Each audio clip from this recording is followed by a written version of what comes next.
Welcome to the Ages of Rock podcast with your hosts, Bill Algie, Dennis Talbot, and Alan Tate. We are three guys who have one thing in common, a love of rock and roll. Our goal is to talk about all things rock. We hope you find this show intriguing, funny, and occasionally highly opinionated. Enjoy! Hey folks, welcome to episode number 362 of the Ages of Rock podcast. And this week we have singer, songwriter, guitarist, band director, and lead guitarist for the Bret Michaels Band, Pete Evick. How are you doing, Pete? I'm great, man. How are you guys doing? Doing pretty good. Doing all right. A little chilly up here. We heard a rumor that you've got a book you're wanting to talk about. My second book, brand new book, came out last month called MTV FAMOUS. Yep. This is book number 2? Book number 2. I wrote another book 6 years ago. But the other book has nothing to do with the music industry. It was more of a inspirational kind of. I was going through a divorce, and it became a single dad, and it that took on a whole thing to me, and I started writing about it. But then the book became more about just inspiration and life and stuff, but not much about the music business. But it did really, really well. I was really proud of it, and the reviews were great. But a lot of people wanted me to interject some music into my writing, so that's where MTV FAMOUS comes in. That's awesome. Like I said, I will. To be honest, I have sped read a lot of your book. That's the way I do that. Because, and the thing is, I do not like watching. I got the PDF here a while back, and I am going to buy the book. So that's at the end of the show or at any point, if you want to say where we can buy this, because I'm going to buy one too. Because I like to have the pages. There Amazon's where you get it. There you go. But no, I've read. I've sped read a lot of it, and when something hits me, I did it. I love the book. To be honest, I think it's very well written, number one. And being a person that was in high school, started that band before anybody knew how to really play anything. Right. Does that ring a bell? Yeah, absolutely. That's it. I imagine we're all of similar age. Yeah. And right.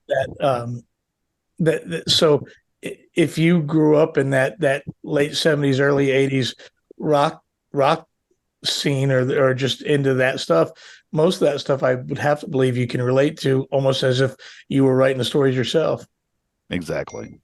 And that was important to me. The important thing about that book and my other book is anyone that reads it, I always try to send the message, no matter who you are, where you're at, we're all alike.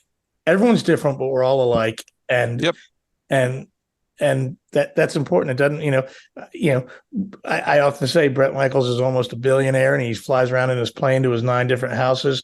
But, right now I live in an apartment, and he comes to visit me in this apartment, and he's just my friend when he's here, and I fly on his plane, and I'm just his friend, and I don't have the money to own a plane, but those kind of things don't matter. The soul, the things you love, and the way you grew up is what makes all of us the same. It does, and then like I said, when watching or reading about, like I said, your early years of starting out in bands, and like I said, starting out in high school, and and I had the same thing with my dad that you had as far as the guitars. It was like I had to actually prove to him that I could play. to get a guitar. I had a crappy one. Yeah. But you know what? It took me about 3 weeks, and like I said, a Mel Bay's book, and I figured it out. And I had a friend of mine that said, "Hey, you can play," and I learned enough course to play Ghost Riders in the Sky, and he goes, "Okay, that guitar you wanted up there was $100. We're going to do it." You got a Les Paul, but I didn't get the Les Paul. Well, that was certainly a strange event, but it worked. It worked. But I got to tell you, you're talking about Riders in the Sky. Am I right to assume that all three of you guys are giant Kiss fans? All three That of you would be correct. Well, of course, yeah. They're more giant than I am. I'm only 5'6". I got We're over 6. We're both over 6 I'm foot. 6'2". Yes, I'm we are 6'1", all so- massive Kiss fans. Just a shorty. So you guys may get a kick out of the very first performance in my entire life. The very first song I ever performed in front of an audience was "Rip It Out" in my 4th grade talent show. Nice. That's a banger. Yeah, and he still opens with it. It's a great, when he does his solo stuff, that's still a big part of the night. That Ace Frehley record was a game changer for me. That was my life for a long time. Yep. Yeah, looking at your thing, you're probably what you were born, what, 72? 72, yes, sir. Yeah, it was in the book. So like I say, well, I'm 65, so I had a little bit on you. So in 74, I was, when Kiss Alive came out. Yeah, I was 7 years old. I was ready to go. At that point. My good friend, and he plays used to be in the Bret Michaels Band with me, and he plays in my band, this, that, and the other. Eric Brittingham from Cinderella. He's 65 years old. I don't know if that it blows my mind sometimes that Bret's 60. Sammy Hagar turned 76 last week. Oh, man. And look at Mick Jagger. Oh, Jagger. I don't even know how old he is, but it's 80. Yeah, 80, right? Is he 80? He is 80, and Keith Richards will be 80 sometime in the next few weeks. My favorite memes. It's so heartless when a celebrity dies, and then the meme is the Grim Reaper. No, it's Keith Richards. Keith Richards. I outlived you. It's amazing, But my point was, from that whole age group, Eric's one of my best friends, and he's 65 years old, but we all share, the world didn't move that fast back then. So we all still share a lot of the same memories over a 10-year gap of, you could be 10, 12 years older than each other and still share a lot of that same thing. It's not like today where what's cool now, by the end of this interview, 3 things will have been cool and not cool already, Yeah. Right. Yeah, I really connected with the comment you made about John Mellencamp. I was a big Mellencamp fan when Hurt So Good, that record came out, stuff like that.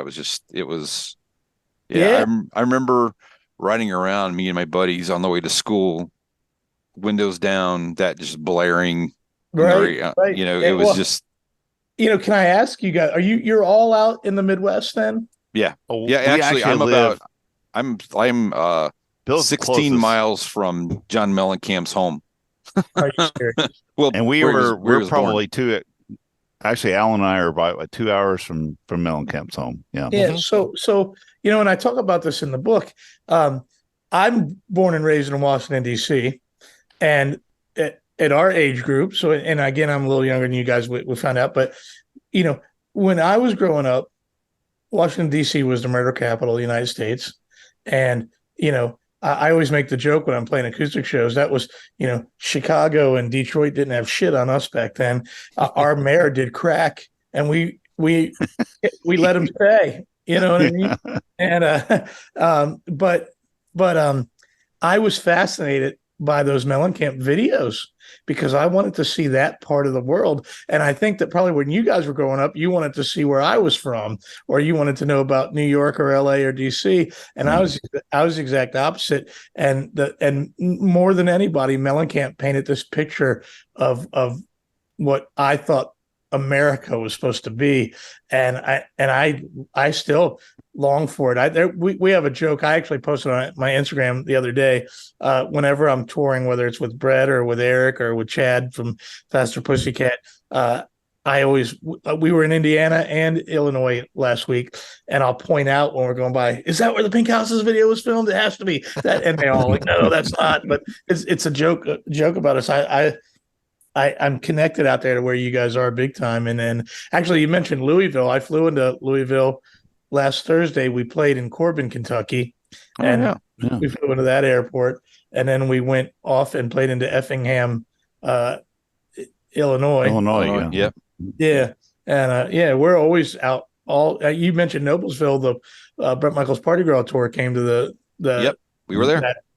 Were you there? Yep. Absolutely. Did you have a good time? Did you get the idea? A really good time. Yeah. Did you get there early enough to watch Starship play? I saw the whole thing. Yeah, we were there really early. We were there. It was the crowd when we got there. I was really nervous because there was nothing. There were. Oh yeah. It was bad. I'm like, oh my God. And then, yeah. Thank God it got busier. But man, at the beginning, I was like, oh my God, this is horrible. Yeah. I always feel bad for the people in the band. I don't feel, just like, oh my God. You're like, I got room to move around, but I had the whole damn outfield to move around. It was really that happened several nights during the show, and but right before we took the stage every night, those places filled up, and if you were there to see Starship, were you not impressed? I was very impressed. Actually, I don't know her name that did the Grace Slick thing. He's really good. When they started White Rabbit. Yeah. I was like, I looked at my buddy and I'm like, holy shit. I thought I'd never hear that song. We took a lot of grief for bringing them out on the road with us. But they're fantastic. But Bret, that whole tour he wanted songs. He just wanted songs. And Starship's one of those bands, when they start playing, you go, oh, fuck, I know that song. Oh, I know that song too. And you don't realize, and they do a whole set of incredible material. And that girl, Kathy, she's from Chicago. She's a Midwest girl. And she's friends with Grace Slick. And Grace actually endorses that version of the band as opposed to Mickey Thomas's version of Starship. Yeah, I saw that his version's going back out. Yeah, I saw that. We played with them a bunch of times too. And I've seen him, and he's really good. I mean, don't get and he's got a great guy. He's got his band. His backup band's a really great bunch of guys. Yeah, they're super. They're two touring bands that are very good, very nice. Very good. But I got to be really close with all those guys in Starship. But when you see them walk out on stage, a couple of them are. I think that the one guy is 80. I think he's 80. The keyboard player. Yeah. Yes. And you walk out and you don't know what to expect, and they killed it every night, man. And then Night Ranger is great every time. You can't see a bad Night Ranger show. So that really put the bar up for us to get out there and have to really, really, really kill it. But that's interesting that you guys were there, man. That's awesome. Yeah. Here's a real quick thing. I'm gonna toot my own horn. Are you kidding me? So I opened up for John Cougar Mellencamp at Robert Stadium in 2005. How amazing was that? Other than the fact that I'm going to go on record and say this, I have a lot of friends. I have a lot of friends in the music industry. Your Kiss fans, me and Ace Frehley text back and forth all the time. Dee Snider's one of my good friends. I have a lot of real friends in the music industry. I've never met Mellencamp, but his own brother told me he's a dick. Yeah, I'm like, oh, do you really want to know? Yeah, don't want to. But I would love to hear some more. You just went like this. You opened a can of worms. Yeah, no, I will say that it was, for me to play Robert Stadium. That was the biggest stadium. It's the biggest. Yeah. Place in 10,000 seat venue in our area. To do that, to open up for anybody, was amazing. Sure. That was not the person that I wanted to open up for. And I'll leave it at that. And I'll be very nice about it. How did you get the gig? So Toyota, I worked for Toyota, and they hired him to come in to be the headliner. And then we had a Battle of the Bands, and I won the Battle of the Bands. Oh, great. Two of us. I put a band together that hadn't been together in 23 years. That's awesome. And what material did you guys play opening for him? What's that? What material did you guys play? Oh my God. We played Dokken, Fastway. Oh my God. We played two originals, which was just incredible. I got my two originals out in front of that band. We did Sammy Hagar, and then we did AC/DC. He hates that stuff too. Oh, he does. And the thing was that the guys in his band, the black bass player, I can't remember his name, but I ate dinner with him. He was like going, you mother mofos. He goes, you lived that, didn't you? Because we wore wigs and all this bullshit. We had like the leather on and stuff, and we played it up because it was fun. And Cougar come out and he goes, we met him at the end, and he was just very very disrespectful. That's how he is to everybody. And the thing is one of the guys in our band actually co-wrote Grandview USA, which is a song that he just put out here within the last 10 years with his brother. And he mentioned the fact that I co-wrote that song. He goes, I could never make that song good, and walked right by him. Yeah, it sounds like everything I've ever heard my whole life. He is not good. But the unfortunate truth is he wrote some of the most timeless rock and roll exactly of all time. So I still, when I do my acoustic shows, I play Pink Houses, I play Small Town, I play Hurt So Good. I love it. So plus you met somebody else from this area, Andy Timmons, that you write very well in your book. Is Andy from that area? Andy is from Evansville. Mm-hmm. Is he really? Mm-hmm. Yes, he is. He was in a band around here that played a long time in this area, and that's when he went from there to working with Danger. Yeah, I didn't. Yeah. I've never known that, but man, he's a super nice guy and super great player. Nice guy. Yeah. He was all those guys. It's funny. He's the only one I don't talk to all the time. I talk to Ted Poley almost every day, and Steve West, and they're great friends. But I don't talk to Andy. But man, he made a big impression on me at an early age. Yeah, Andy comes back here quite a bit, and I know that Tim over at Musicians Inn, he comes in, he gets these collector guitars. He's a big collector. Yeah. Right. And but no, Andy's a super nice guy. Nice guy. I was glad to see that in your book. So yeah, very much.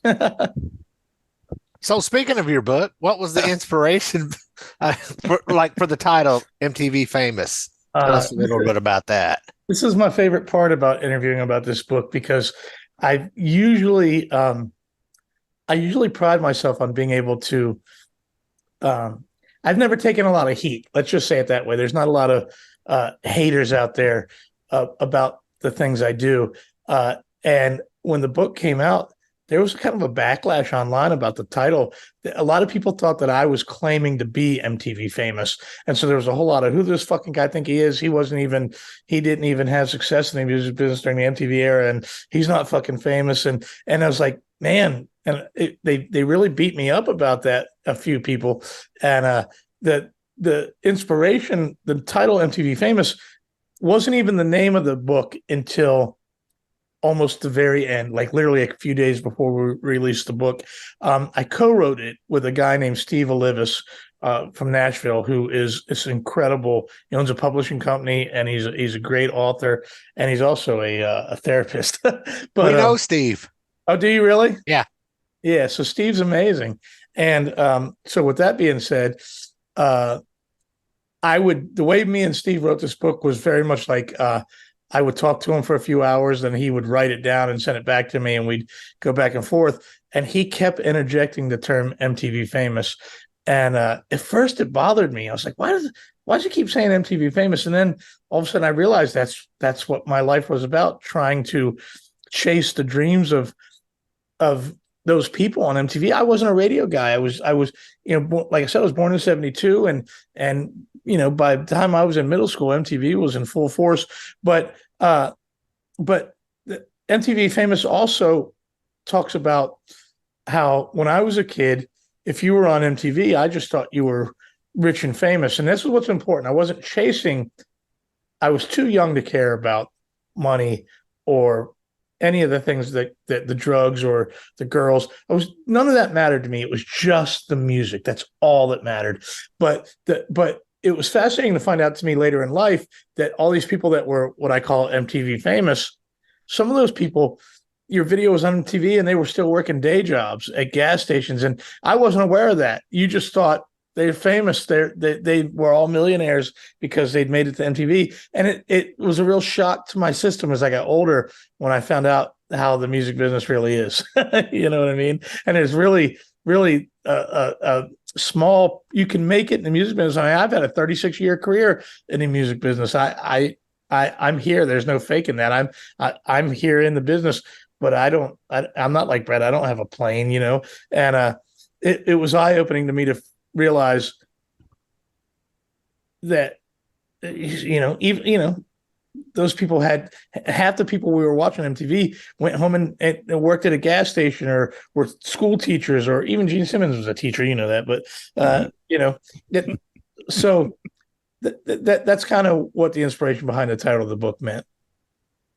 And that's one thing you mentioned in your first thing when you said to I can be a cover artist and make $500, a gig. Yeah.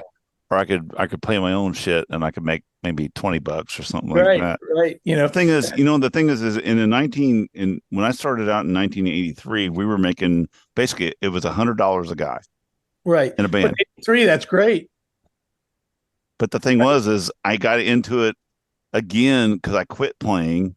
I got into it again 20 years later. And guess what? I'm making $100 a night. Brother, I have to tell you.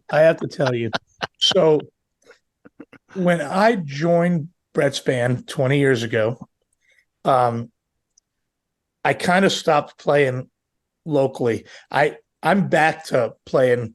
I play solo acoustic acts. I play with my band Evick, but for 10 years or so, so before I got in Bret's band, we were a top tier cover band in our area, right? And that was, what would have 20 years ago been? 2003. And I was making $1,500 to $1,800 a night, the whole band, right? Right. And for top tier, yeah. And I'd worked really hard to get there, but it's 20 years later. It's exactly what you just said. And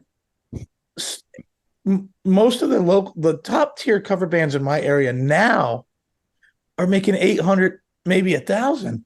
Like, what a disaster. You know what I mean? Yeah. So I relate to what you just said, and I try to champion my area and try to talk to people about this.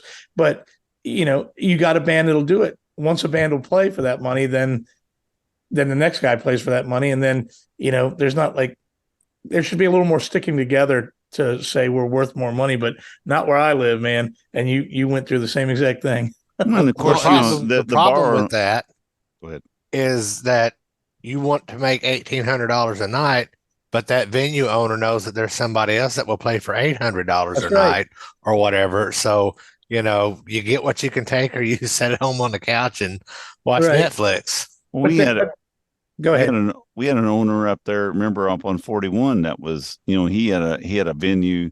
He said, well, I'm going to put your name on my digital sign. So that's worth something. But he wanted to pay you less than what, I'm like going, I'm just not going to play that game anymore. It's just, and the thing is, when you go on when I own the PA, I own the trailer. I was that guy. So I owned everything. And nobody was ever chipping in on shit. So if something broke, speaker blew out, I always fixed it. And Alan knows my shit. So I'm on the way to a 2.5 hour gig up toward Indianapolis. We're going to Bloomington. We go to Odom. Blew out a tire. Didn't have a spare. Had to have I lost $200 before I even got to the gig. And knowing that I was going to make $100, I'm still $100 in the hole. So it's like, we're already an hour late for the gig. It's like going, well, this is going to be, but the thing was, it was never, I have a good job. I don't have to worry about it. It was always fun for me. Sure. But then it stopped being fun. And that's when I got out. I did 8 years of it again. And I was like, I still have the trailer sitting in my fucking driveway with all the equipment in it. Still there. And I'm like going, I was that guy too. I actually bought, a new section of a PA today.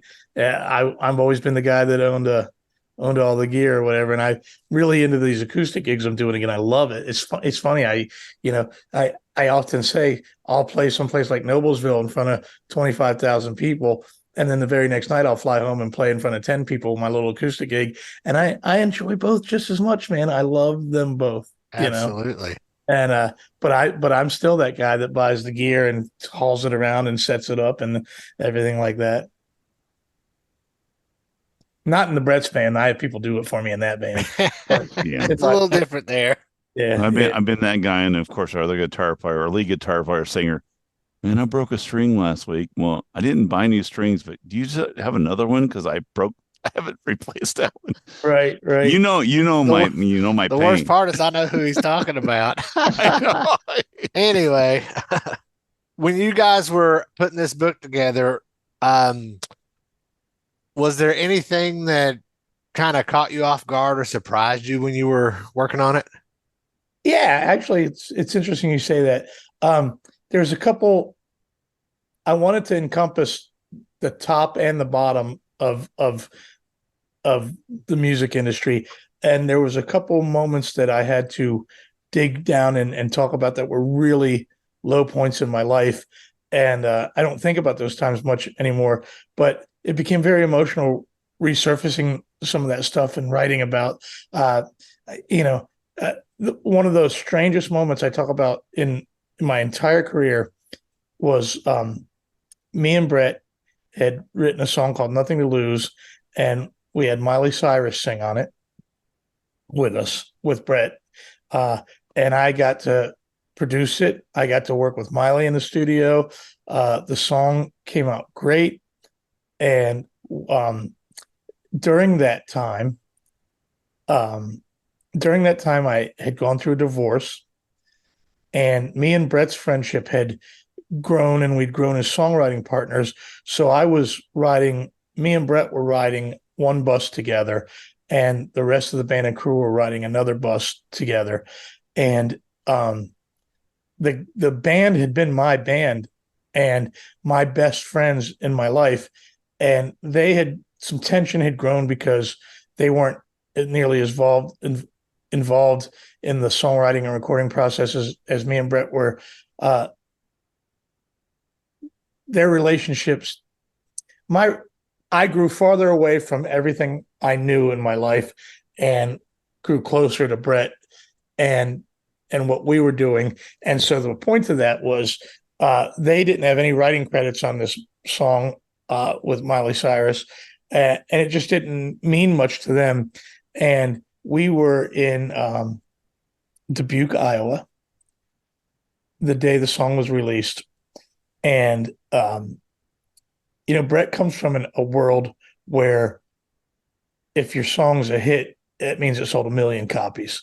And he knows the world's not like that anymore, but it's still a culture shock to people that lived through that world, So I'm telling the story wrong. You got to read the book. But the point is, it was a low point in my life, and the song came out, and I was the first to get the report that morning that we were the #1 rock song added to radio.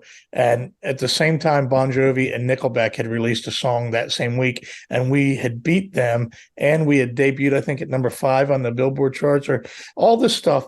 And it was every single thing I ever wanted in my life had happened. I'm a gigantic Bon Jovi fan, and to think that I did something and was a step ahead of them for even a day, right? And not in a competitive way like haha, but it just felt good. You know what I mean? Kind of validating. And it was I had a hit song. I had written or co-written and produced and played on a real hit song. And I couldn't, me and my wife, it was my ex-wife, it was a terrible time. We weren't even speaking. There was no other relationship really happening in my life. And my drummer and my bass player weren't even really, we just weren't friends anymore. And I woke Bret up, tell him the news. And he goes, "Oh, all right, that's great. How many copies did it sell?"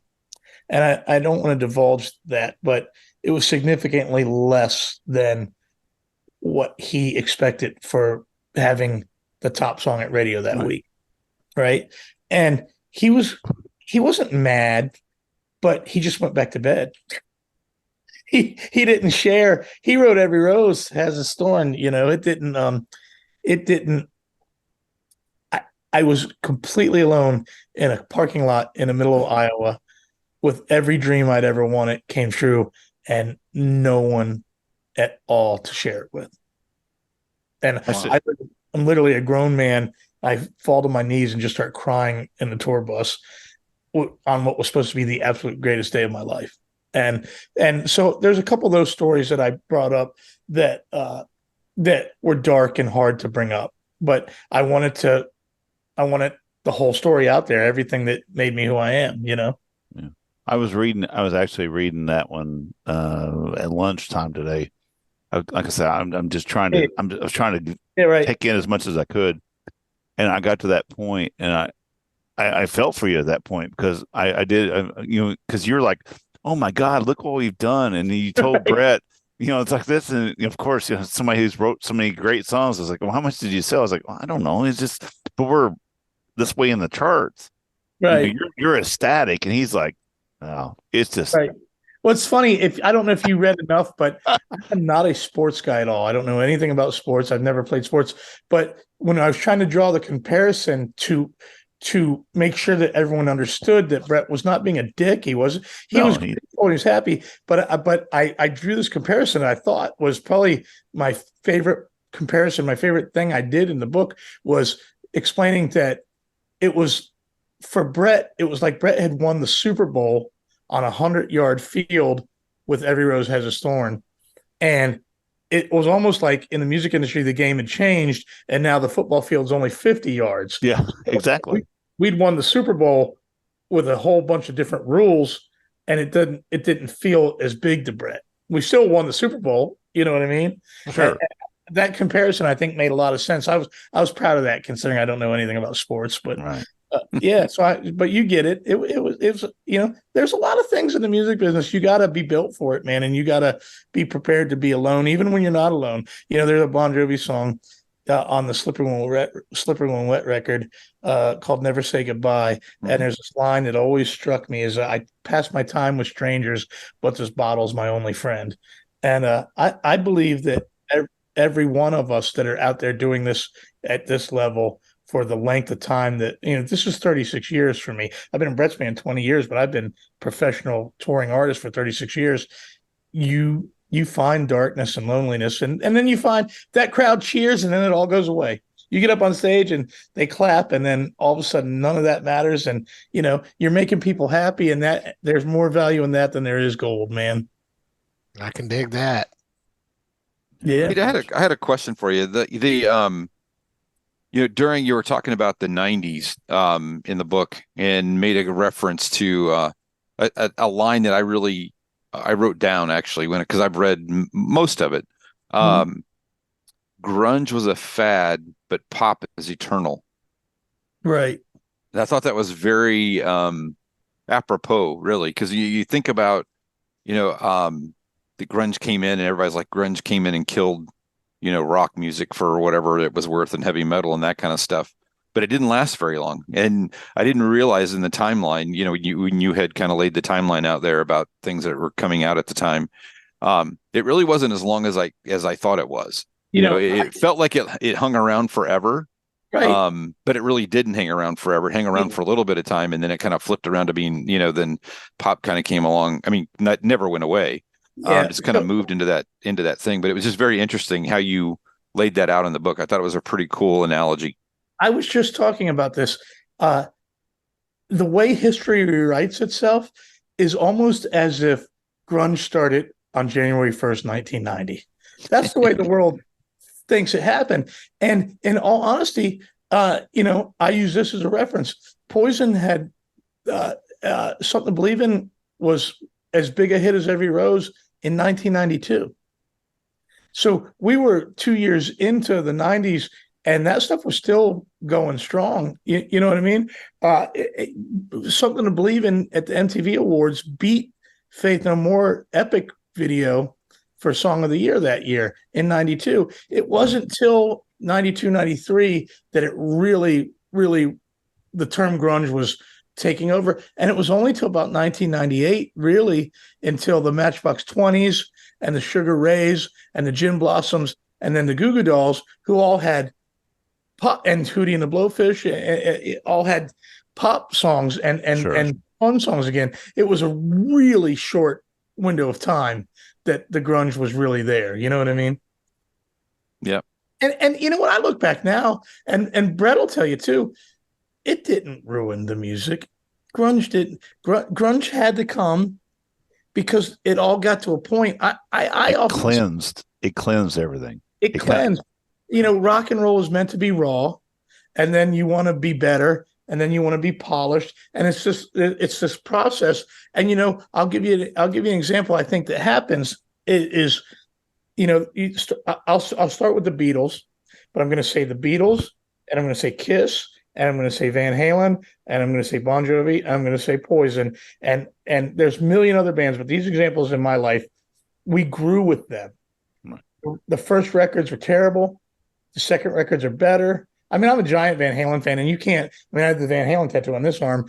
And yes, Van Halen 1 changed the fucking world. And am I allowed to say the F word? Or is that? Sure, say whatever you want. We're unedited. It's one of the uncensored. Uncensored, unedited, whatever. The Van Halen record changed the world with of course. It did.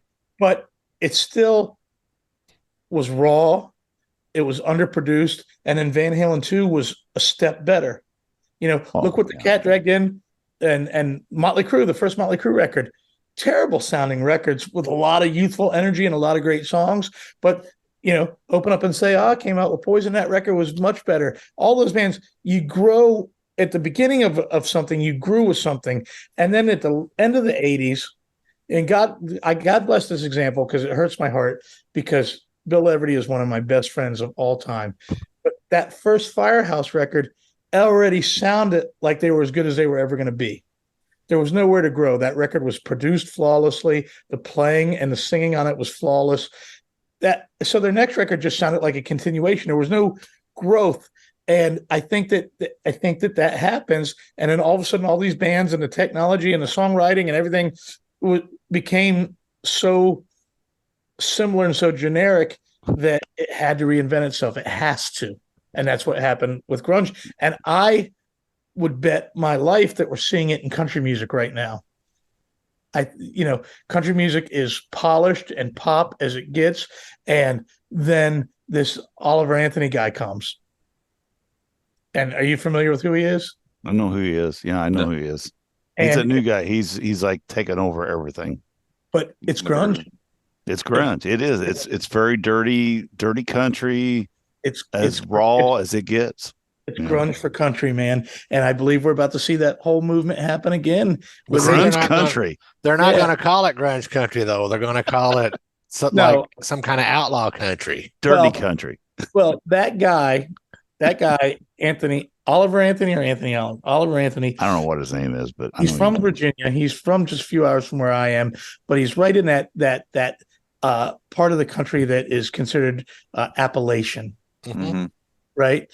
And much like Seattle was this beat down, poor thing, you can go on YouTube now and there's an entire movement of that Appalachian lifestyle, just like the grunge thing was a lifestyle. It wasn't just music. It had clothes and everything else. Everything. Yeah. And I believe that we're about to see it in the country. And if you want to be cool, it's actually Appalachian. I can't say it. I know you're correct.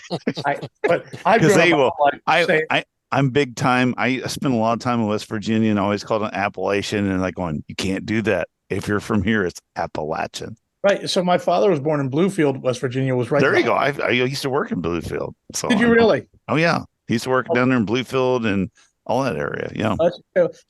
But my whole life I've said Appalachian, and I know it's not. But my point is, there's a whole movement about that lifestyle right now, and I believe that's what we're about to usher in as the new kind of grunge thing. It'd be kind of cool.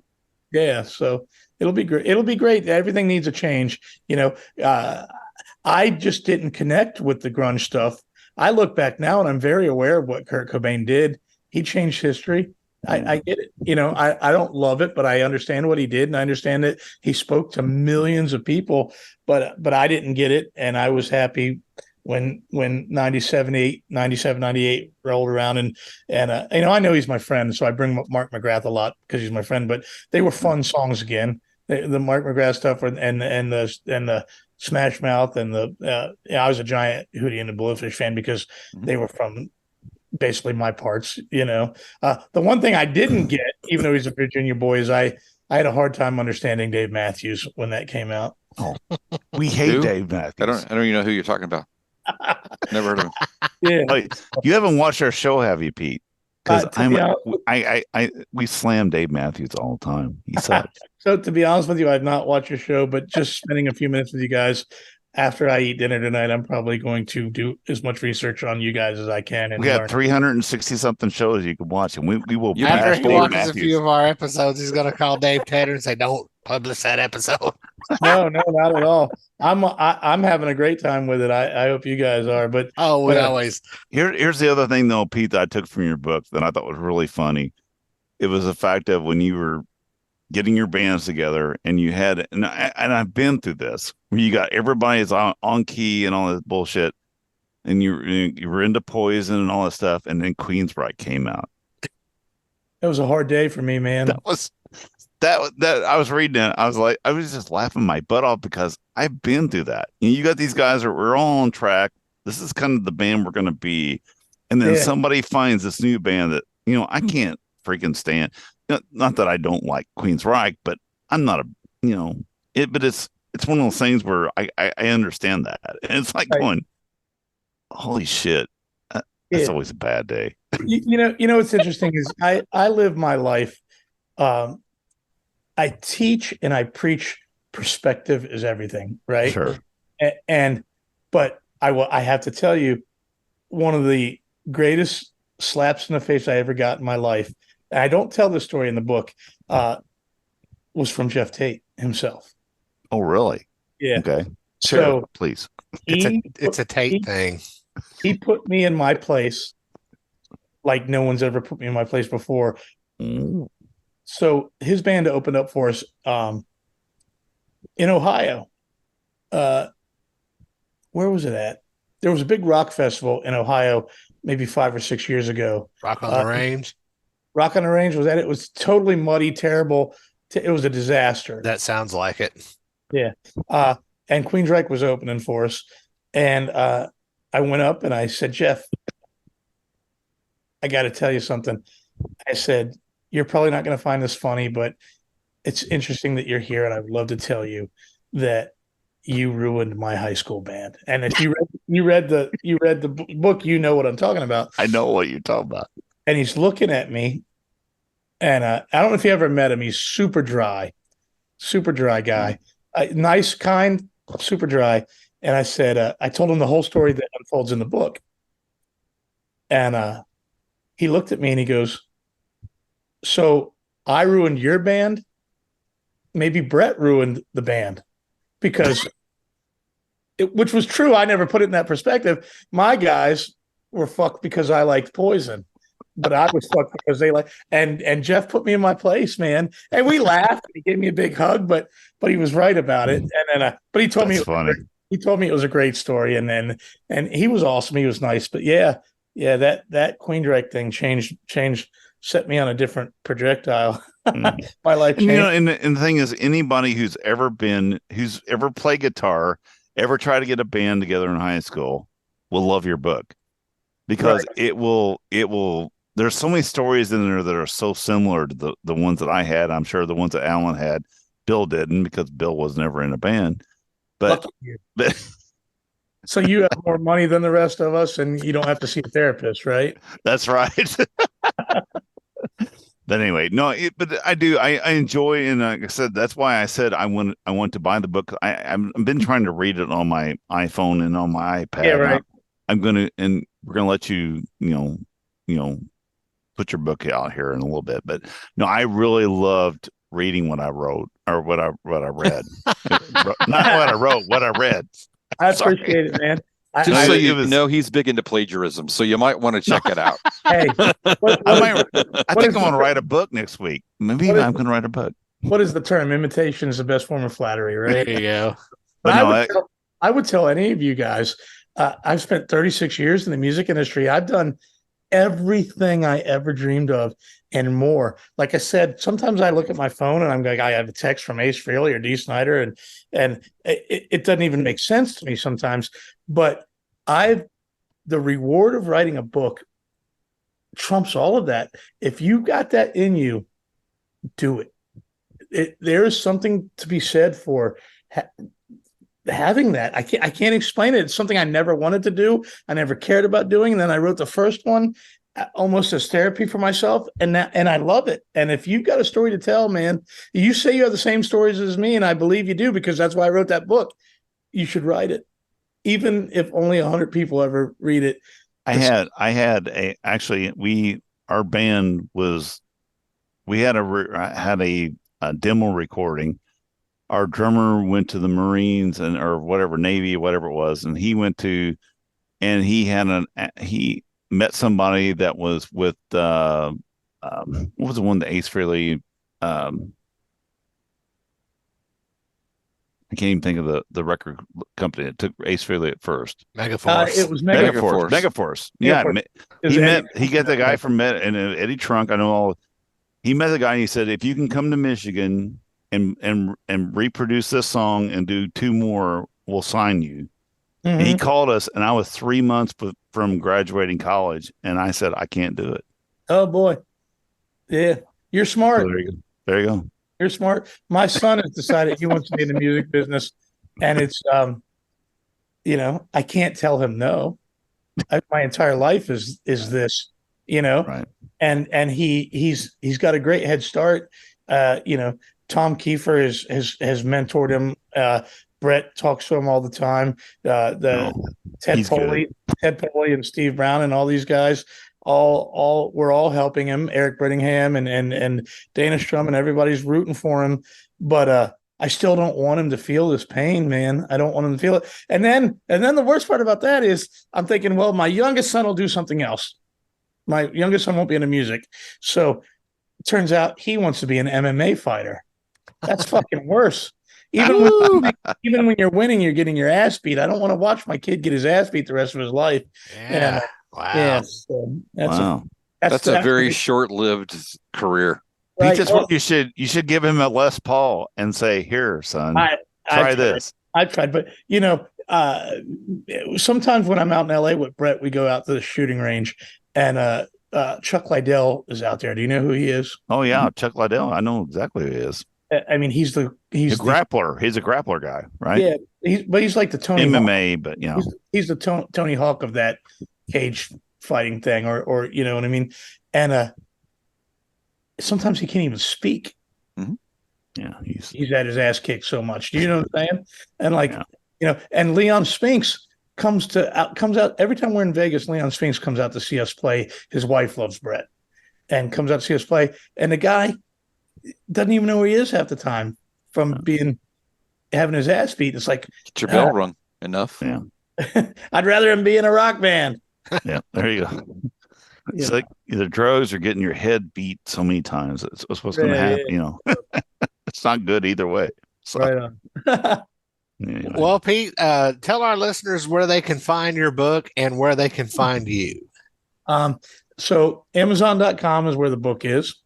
To be honest with you, man, I don't know any of my social media handles. I just know that just go to any of them and type my name and it pops up, but I don't know what they all actually are. There's an underscore here or a hyphen there or this or that, whatever I had to do to make them. But if you type my name, Pete Evick, on any of the social media platforms, something will come up and you can follow me. And I would be grateful to anyone that followed me on at least Instagram or Facebook. Right on. And for anybody that's wondering, his last name is spelled Evick. And on that note, thank you for being on the show. Hang tight for a second as I take us out of here. Visit agesofrock.com. Check out our past episodes and social media links. And until next time, peace out.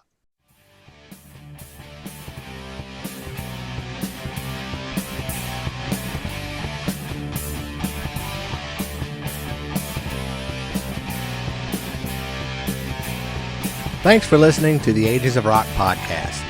If you haven't done so already, be sure to subscribe to our YouTube channel, like us on Facebook, and most importantly, tell all your friends. Remember, you're never too old to rock. Until the next episode, peace out, folks.